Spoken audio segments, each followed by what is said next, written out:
Hello, welcome to Tobisonics. Please like, subscribe, follow. It is Tuesday, the 10th of November, 2020. I hope you all had a great weekend. I hope you had a great start to the week. In today's episode, we're going to be looking at a brand new plugin out this very day, the FireCharger. According to the press release, FireCharger is a universal processing plugin with an intelligent algorithm for spectral charging and instantly bettering the sound, including emulations of analog tape and advanced exciters. Let's kick things off with the bass line. You can hear it going in the background right now. That's how it sounds in the production. Let's see what the FireCharger can do for it. I've called up a preset bass definition. Let's drop the FireCharger out of bypass. Let's see what it's got to say for itself. I do like the definition it's bringing to it. It is definitely helping you hear the kind of twists and turns of that sequence of bass.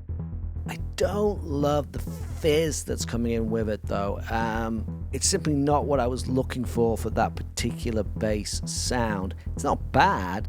It's just that I like that kind of low grind and grunt that the original bass has. Let's move on to the drums, and like the bass before, you can hear them going in the background. That's how they sound in the production. Here we go with a FireCharger. I've called up another preset which is called Wait for Drums. Let's drop it out of bypass and let's see what it can do. I really like the fizz it's putting on that snare. It's really cool. It's like it's electrocuting or something. It sounds like an electrical charge kind of coming off. That sounds very, very cool. I like that a lot. And I like the definition it's bringing to it. You can hear a lot more of what's going on within the drums. And I can imagine that once you jump that back into a mix, it's really going to help you out there.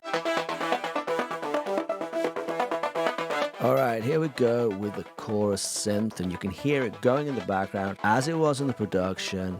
Let's drop the FireCharger on it. I found a preset, Acoustic Guitar Bright. Now, there aren't any synth presets, so we're going to go with this one. Let's take it out of bypass and see what it sounds like.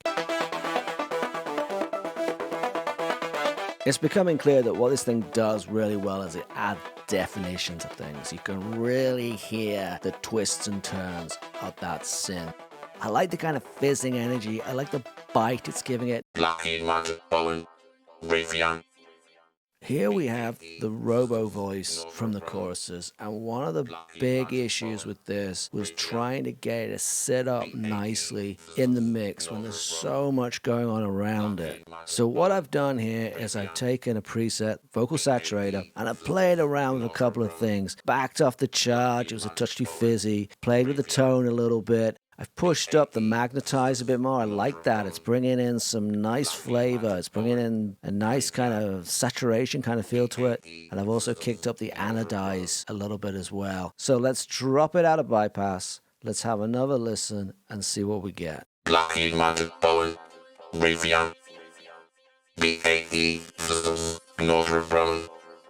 And again, you can hear that what this thing is very, very good at is bringing out that presence, that definition. And I do think for something like this that was tricky to get to sit in the production, this could have been a useful tool to have. All right, we've got the full mix of the chorus going, and this is just a production mix. We're going to drop the FireCharger on it. I kicked it off with Mastering Instant preset, and then I had a little bit of a tweak of one or two things. Brought the tone up, brought the magnetize up a touch, backed the charge off, settled the anodize down, and then I set the dry wet, just blending it in until it felt like it was making just enough of a difference. Let's take it out of bypass, and let's have a listen to what it sounds like.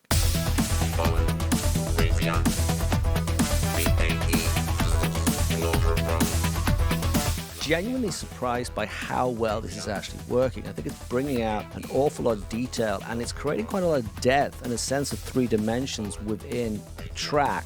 There is a lot going on in the chorus, and it is actually helping the chorus quite a lot as a kind of quick mix solution for when you're working on a production and maybe you want to send it to an artist. Whether you're going to have this on your mix bus or not is probably going to depend on how you like mixing. If you're the kind of person who likes to do a lot with a mix bus and you like to get particular plugins that do a lot for you quickly so you can work intuitively and fast and kind of punch the work out, then I could see this being a very, very cool plugin for you.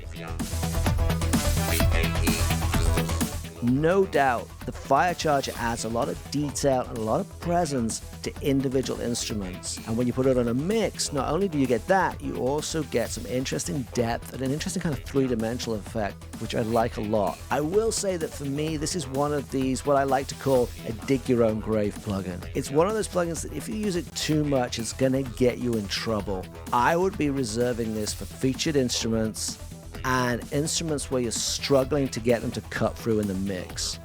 In addition to those sort of practical uses, I do think that if you really crank this thing and you put it on something like we have with the snare, where you've got that great kind of electrical charge coming out, that was very, very cool. All right, if you found this episode interesting, if you found it useful, please like, subscribe, follow, you know the drill. If you're on YouTube, Facebook, or Instagram, thank you for watching. If you're on Mixcloud or the podcast, thank you for listening. Please check out my new single, Military Industrial Complex. It's on streaming, it's on Bandcamp. Until next Tuesday, good night and good noise. Stay safe and stay healthy.